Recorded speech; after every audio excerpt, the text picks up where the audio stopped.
नाज़रीन मैं तुहानू एक चीज़ 11 एल दी अज बड़ी एक बहुत पुरानी होर कदीम जगह है जिहड़ी मैं पिंड दे विच उस खूह दे उत्ते खड़ा है जिहड़ा एक बहुत ही पुराना खूह आ। ये 1947 तो पहले दे यानी कि ना अंग्रेज़ दौर दे विच ही ये खूह लगा होया सी। ये पूरा पिंड जदों आके आबाद होया है उन्होंने फिर ये जिहड़ा ना खूह इस्तेमाल करना शुरू किया। हर यानी कि पिंड दा आदमी इस खूह नूं इस्तेमाल करदी सी, इहदे खूह दे पानी दा इस्तेमाल करदा सी और ये पिंड जिहड़ा पूरा इस मिठे पानी तो मुस्तफीद हुंदा सी और मजे करदा। ये भी जिहड़ी गल है बाबा खुशी मुहम्मद साहब को पुछदे आ कि बाबा जी ये जिहड़ा पिंड है ये किवें पानी पींदा सी जदों तुसीं आए, ये खूह दी की रौनकां हैगियां सी बाबा?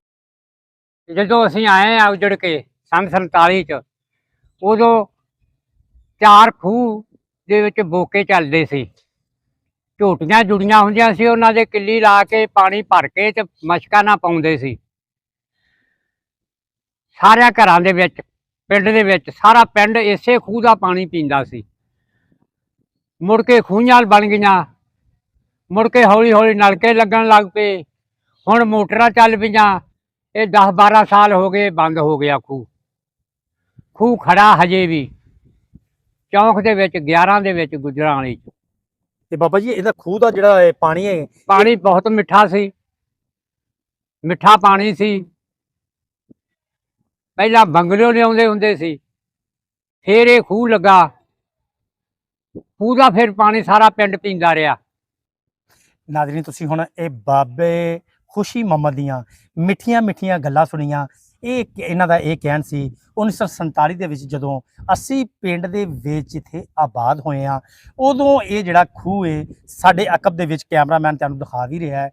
ये जिहड़ा खूह है उदों चलदा सी, उदों ये बहुत मिठा पानी सी।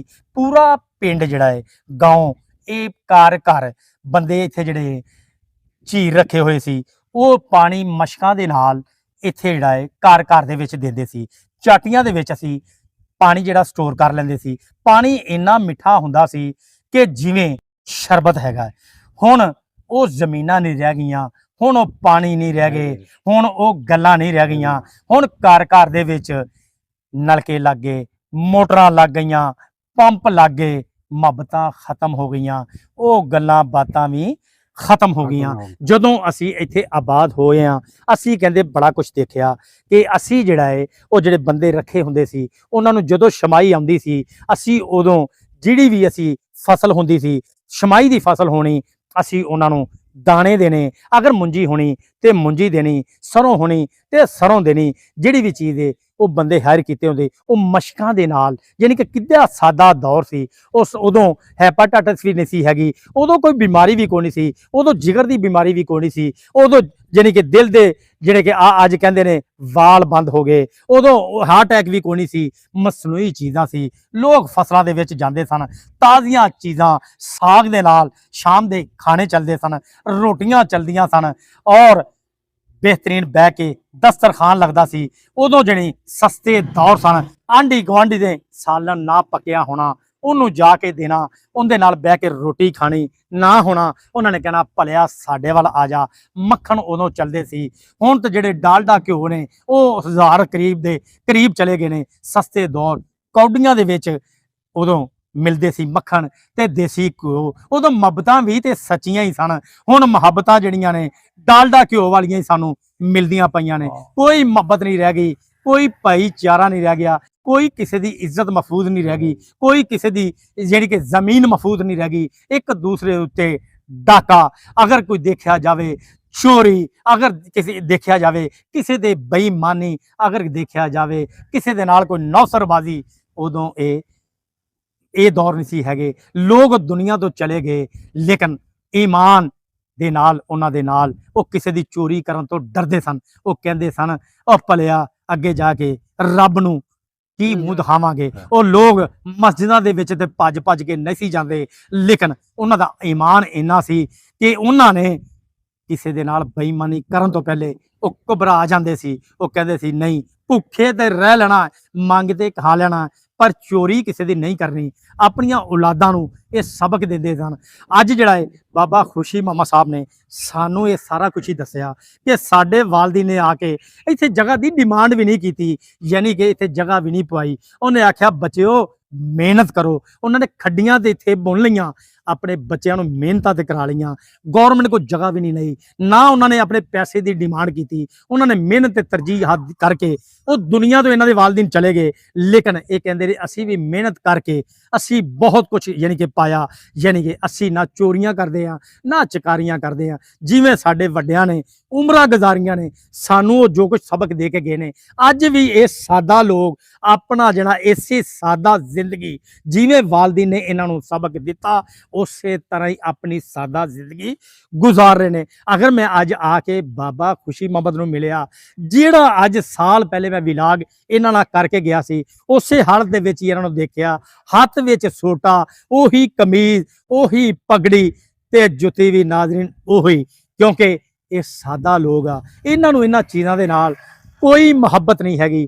ਇਹਨਾਂ ਦਾ ਹੁਣ ਇਹ ਕਹਿਣੇ ਬੱਚਾ ਮੇਰਾ ਪਲ ਦਾ ਕੋਈ ਪਤਾ ਨਹੀਂ ਹੈਗਾ, ਕਿਉਂਕਿ ਮੈਂ ਆਪਣੀਆਂ ਜਿਹੜੀ 100 ਸਾਲ ਤੇ 10 ਸਾਲ ਮੈਂ ਆਪਣੀਆਂ ਤਿਹਾਈ ਜ਼ਿੰਦਗੀ ਦੀਆਂ ਦੇਖ ਚੁੱਕਿਆ। ਬੱਚਿਆ ਮੇਰਾ ਹੁਣ ਕੋਈ ਪਲ ਦਾ ਨਹੀਂ ਹੈਗਾ। ਮੈਂ ਪਾਕਿਸਤਾਨ ਨੂੰ ਬੰਦਿਆਂ ਵੀ ਦੇਖਿਆ, ਪਾਕਿਸਤਾਨ ਤੋਂ ਪਹਿਲੇ ਵੀ ਮੈਂ ਦੁਨੀਆ ਦੇਖੀ। ਮੈਂ ਇੰਡੀਆ ਦੇ ਵਿੱਚ ਗੱਭਰੂ ਜਵਾਨ ਸਾਂ 25 ਸਾਲ ਦਾ, ਮੈਂ ਉੱਥੋਂ ਦੇ ਲੋਕਾਂ ਨੂੰ ਵੀ ਦੇਖਿਆ।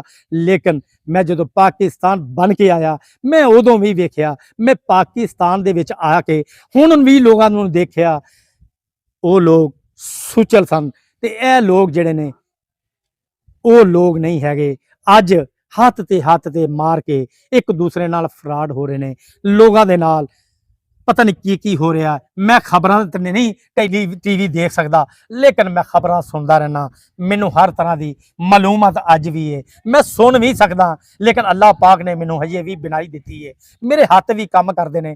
ਮੈਂ ਅੱਜ ਵੀ ਅਗਰ ਜਾਵਾਂ ਤੇ ਜਾਣੀ ਕਿ ਪੱਠੇ ਸ਼ਾਮ ਨੂੰ ਲੈ ਕੇ ਆਉਣਾ, ਸੁਬਹ ਨੂੰ ਵੀ ਪੱਠੇ ਲੈ ਕੇ ਆਉਣਾ, ਆ ਕੇ ਜਿੰਨੀ ਕੁ ਮੇਰੀ ਖੁਰਾਕ ਆ ਅੱਜ ਵੀ ਮੈਂ ਉਹੀ ਖੁਰਾਕ ਖਾਣਾ, ਦੇਸੀ ਖੁਰਾਕ ਹੀ ਖਾਣਾ। ਮੇਰੇ ਰੱਬ ਨੇ ਮੇਰੇ ਉੱਤੇ ਬੜੀ ਰਹਿਮਤ ਕੀਤੀ ਹੋਈ ਹੈ। ਮੈਂ ਦੋਤਿਆਂ ਵਾਲਾ ਪੋਤਿਆਂ ਵਾਲਾ ਹੋਇਆ, ਲੇਕਿਨ ਮੈਨੂੰ ਅੱਲਾਹ ਪਾਕ ਨੇ ਇੰਨੀ ਉਮਰ ਦਿੱਤੀ ਹੈ। ਨਾਜ਼ਰੀਨ ਅੱਜ ਦੌਰ ਬਦਲ ਗਏ। ਅੱਜ 50 ਸਾਲ ਤੋਂ ਬਾਅਦ 60 ਸਾਲ ਤੋਂ ਬਾਅਦ ਉਹ ਖੁਰਾਕਾਂ ਖਾ ਰਹੇ ਆ ਜਿੰਦੇ ਨਾਲ ਉਮਰ ਹੀ ਅੱਗੇ ਕੋਈ ਨਹੀਂ। ਯਕੀਨ ਕਰੋ ਇਸ ਦੌਰ ਦੇ ਵਿੱਚ ਜਦੋਂ ਮੈਂ ਰਿਪੋਰਟਿੰਗ ਕਰਦਾ ਇਹ ਵੀ ਪਤਾ ਲੱਗਦਾ ਹੈ ਕਿ 35 ਸਾਲ ਦਾ ਨੌਜਵਾਨ ਅਚਾਨਕ ਹੀ ਡੈਥ ਹੋ ਗਈ। ਹੋਇਆ ਕੀ ਹੈ ਜੀ, ਉਹਨੂੰ ਹਾਰਟ ਅਟੈਕ ਹੋ ਗਿਆ। ਹੋਇਆ ਕੀ ਹੈ, ਉਹਨੂੰ ਦਿਲ ਦੇ ਵਾਲ ਬੰਦ ਹੋ ਗਏ। ਇਹ ਉਹ ਲੋਕ ਨੇ ਜਿਨ੍ਹਾਂ ਦਾ ਤਕਵਾ ਰੱਬ ਤੇ ਸੀ, ਜਿਨ੍ਹਾਂ ਦਾ ਤਕਵਾ ਹੀ ਸਿਰਫ ਪਰਵਰਦੀਗਾਰ ਤੇ ਸੀ। ਅੱਜ ਉਹਨਾਂ ਦਾ ਬੁਖਾਰ ਤੱਕ ਨਹੀਂ ਉਹਨਾਂ ਨੂੰ ਹੁੰਦਾ। ਅੱਲਾਹ ਪਾਕ ਨੇ ਐਸੀਆਂ ਖੁਰਾਕਾਂ ਦੇ ਨਾਲ ਇਹਨਾਂ ਨੂੰ ਕਾਇਮ ਦੈਮ ਕੀਤਾ। ਸਭ ਤੋਂ ਮੇਨ ਚੀਜ਼ ਤਕਵਾ ਹੁੰਦਾ ਹੈ ਤੇ ਤਕਵੇ ਦੇ ਨਾਲ ਹੀ ਇਨਸਾਨ ਚੱਲਦਾ ਹੈ। ਅੱਜ ਤਕਵੇ ਖਤਮ ਹੋ ਗਏ। ਸਾਡਾ ਜਿਹੜਾ ਹੈ ਡਾਲਰਾਂ ਦੇ ਉੱਤੇ ਔਰ ਪੈਸੇ ਦੇ ਉੱਤੇ ਔਰ ਸੋਨੇ ਦੇ ਉੱਤੇ ਔਰ ਜ਼ਮੀਨਾਂ ਦੇ ਉੱਤੇ ਟਰਸਟ ਹੋ ਗਿਆ, ਯਾਨੀ ਕਿ ਅਸੀਂ ਉਹਦੇ ਉੱਤੇ ਬਲੀਵ ਕਰ ਬੈਠੇ ਆ। 2 ਚਮਚੀਆਂ ਘਿਓ ਦੀਆਂ ਖਾਂਦਾ ਬਾਬਾ ਸੁਬਹ ਚਾਹ ਦੇ ਨਾਲ, 2 ਪਿਆਲੀਆਂ ਚਾਹ ਦੀਆਂ ਤੇ 2 ਚਮਚੀਆਂ। ਬਾਬਾ ਜੀ ਦਾ ਅੱਜ ਵੀ ਕਹਿਣੇ ਕਿ ਮੈਂ 2 ਚਮਚੀਆਂ ਘਿਓ ਦੀਆਂ ਲੈਣਾ, 2 ਚਮਚੀਆਂ ਘਿਓ ਦੀਆਂ ਲੈ ਕੇ 2 ਪਿਆਲੀਆਂ ਚਾਹ ਦੀਆਂ ਮੈਂ ਪੀਣਾ, ਮੇਰੀ ਇਹ ਖੁਰਾਕ ਹੈ। ਲੇਕਿਨ ਅੱਲਾਹ ਪਾਕ ਨੇ ਤਾਕਤ ਦਿੱਤੀ ਹੋਈ ਹੈ। ਬਾਬਾ ਜੀ ਅੱਜ ਵੀ ਆਪਣੇ ਪੱਠੇ ਜਾਨਵਰਾਂ ਦੇ ਬੱਕਰੀਆਂ ਦੇ ਖੁਦ ਲੈ ਕੇ ਆਉਂਦੇ ਨੇ ਔਰ ਫਖਰ ਮਹਿਸੂਸ ਕਰਦੇ ਨੇ। ਨਾਜ਼ਰੀਨ ਇਹ ਸਾਡੇ ਅਹਿਸਾਸਾਂ ਨੇ। ਯਕੀਨ ਕਰੋ ਇੰਨੀ ਖੁਸ਼ੀ ਹੁੰਦੀ ਹੈ ਇਹਨਾਂ ਲੋਕਾਂ ਨੂੰ ਮਿਲ ਕੇ ਕਿ ਮੇਰਾ ਅੱਜ ਇਹਨਾਂ ਦੀ ਤਮਾਦਦਾਰੀ ਕਰਨ ਵਾਸਤੇ ਵੀ ਮੈਂ ਇਹਨਾਂ ਦੇ ਪਿੰਡ ਆਇਆ ਤੇ ਮੈਂ ਸੋਚਿਆ ਕਿ ਥੋੜੀਆਂ ਜਿਹੀਆਂ ਗੱਲਾਂ ਵੀ ਕਰ ਲਵਾਂ। ਮੇਰੇ ਜਿਹੜੇ ਨਾਜ਼ਰੀਨ ਆ, ਜਿਹੜੇ ਸੁਣਨ ਵਾਲੇ ਨੇ, ਉਹਨਾਂ ਨੂੰ ਇਹ ਪਤਾ ਲੱਗੇ ਕਿ ਅੱਜ ਵੀ ਅੱਲਾਹ ਤੇ ਤਕਵਾ ਰੱਖਣ ਵਾਲੇ ਲੋਕ ਮੌਜੂਦ ਨੇ। ਦੁਨੀਆ ਤੇ ਬਹੁਤ ਸਾਰੀ ਚਲੇ ਗਈ ਹੈ, ਲੇਕਿਨ ਐਸੇ ਲੋਕ ਸਾਦਾ ਜਿਹੜੇ ਨੇ ਅੱਜ ਵੀ ਮੌਜੂਦ ਹੈ। ਨੈਕਸਟ ਵੀਡੀਓ ਵਾਸਤੇ ਇਜਾਜ਼ਤ ਦਿਓ। ਨੈਕਸਟ ਜਿਹੜਾ ਕਿਸੇ ਬਜ਼ੁਰਗ ਦੇ ਨਾਲ ਫੇਰ ਤੁਹਾਡੀ ਮੁਲਾਕਾਤ ਕਰਾਵਾਂਗੇ। ਔਰ ਦੇਖਦੇ ਰਿਹਾ ਜੇ ਮੇਰਾ ਚੈਨਲ, ਜ਼ਿਆਦਾ ਤੋਂ ਜ਼ਿਆਦਾ ਸਬਸਕ੍ਰਾਈਬ ਕਰੋ। ਮੇਰਾ ਚੈਨਲ ਪਹਿਲਾਂ ਹਾਈਜੈਕ ਹੋ ਗਿਆ, ਹੁਣ KH ਡੇਲੀ ਨਿਊਜ਼ ਜਿਹੜਾ ਹੈ ਇਹਨੂੰ ਮੈਂ ਜ਼ਿਆਦਾ ਤੋਂ ਜ਼ਿਆਦਾ ਚਲਾ ਰਿਹਾ। ਇਹਨੂੰ ਤੁਹਾਡੇ ਨਾਜ਼ਰੀਨ ਦੇਖਣ ਦੀ ਜ਼ਰੂਰਤ ਆ, ਇਹਨੂੰ ਜ਼ਿਆਦਾ ਤੋਂ ਜ਼ਿਆਦਾ ਪ੍ਰਮੋਟ ਕਰੋ। ਪਾਕਿਸਤਾਨ ਜ਼ਿੰਦਾਬਾਦ ਜੀ।